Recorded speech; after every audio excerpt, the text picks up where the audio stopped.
Hello, welcome to Forecast. Ngayon ay bibigyan kita ng 5 quick hacks para ma-boost ang charisma mo instantly. Number 1, give them your full undivided attention. So, ibig sabihin, kapag may kausap kang tao, kailangang maging present ka in the moment. So, dapat wala kang ibang iniisip, dapat walang ibang bagay na nagbabagabag or nagbabother sa'yo. Kasi yung time and attention mo, yan yung pinaka-precious na bagay na may ibibigay mo sa kausap mo. So, kapag may kausap ka, wag mong i-check yung phone mo, wag kang mag-scroll sa Facebook, be present in the moment. So, bonus tip dito is kapag may kausap kang isang tao, imaginein mo na kayong dalawa lang yung nasa room na yan, na kayong dalawa lang yung nag-uusap. So, ibig sabihin yan, mabibigay mo talaga sa kanya yung full energy and attention mo. Para sa second hack natin, be genuine. So, ibig sabihin nito, maging totoo ka, maging authentic ka. Sabihin mo kung ano yung nafe-feel mo, kung ano yung naisip mo, give your honest opinions, and also maging comfortable ka na i-admit or aminin yung mga kamalian mo, na tao ka rin, ganyan. Kasi 'di ba, in that way, magiging mas relatable ka sa ibang tao.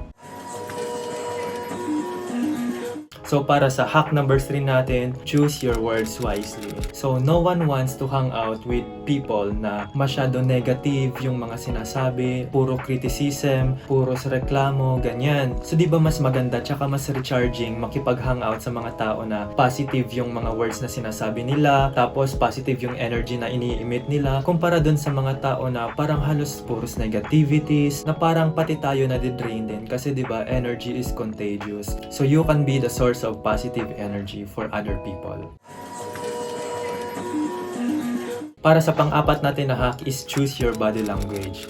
So, pag sinabing body language, yan yung mga hindi natin sinasabi na words, kundi yan yung energy na ini-emit natin through our body. So, di ba, halimbawa, pag naka-smile tayo, mas magandang kausap or mas magandang ka-interact ang taong naka-smile kumpara dun sa nakasimangot, naka-beach face, yung yung noo, ganyan, di ba? So, mas maganda na mag-radiate ka ng positivity tsaka ng warmth through your body language. So, ito yung tip para mag-radiate ka ng positive energy and ng warmth through your body language. So, yun nga, basically, sanayin mo yung sarili mo na magkaroon ng open body language. So, pag sinabing open body language, hindi yan nakaganito or naka numero 4 o kundi naman naka parang ganyan, panampuay. Ano yung tawag sa inyo nito? So, ganyan. Parang, di ba parang ang negative kung mga ganyan. Pero I think depende yan sa culture, di ba? Yung body language nakadepende yan sa culture, context. So hindi naman ibig sabihin na nakaganito siya, hindi na siya approachable. Maaring ibig sabihin yan is nilalamig lang siya, kaya siya nakaganyan. Or siguro ayaw niya lang talaga makipag-interact sa mga tao kasi gusto niyang mapag-isa muna, di ba? So ikaw, dahil gusto mong maging charismatic, dun ka sa more expansive and more open body language, di ba? Yung nag-show ka ng palms mo kasi to show trustworthiness, or yung nakasmile ka, or yung naka-raise yung eyebrows, or yung mga mata mo nagsasmile, nagsasparkle, ganyan. Yung boses mo puno ng energy, yung posture mo, yung postura mo, 'di ba? Dapat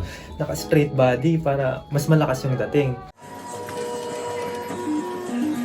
And for the fifth and last tip natin, make other people feel like they are the most important person. So kapag may kasama kang ibang tao, don't act self-righteous. Don't center things around yourself kasi that shows narcissism. Ayan, put the spotlight on others. Hindi naman sa lahat ng oras dapat ikaw yung bida, diba? So ayun, listen more than you speak at saka show your genuine interest and care for other people. So ganun lang ka-basic para ma-boost yung charisma mo instantly ngayon. Agad-agad, pwede mo na yung mai-apply sa mga susunod mong interactions. Ngayon, i-watch mo din tong video na nasa screen kasi importante yan, practical na psychology hacks na magagamit mo sa pang-araw-araw na pamumuhay. Also, mag-subscribe ka na din pala para wala kang ma-miss out na videos.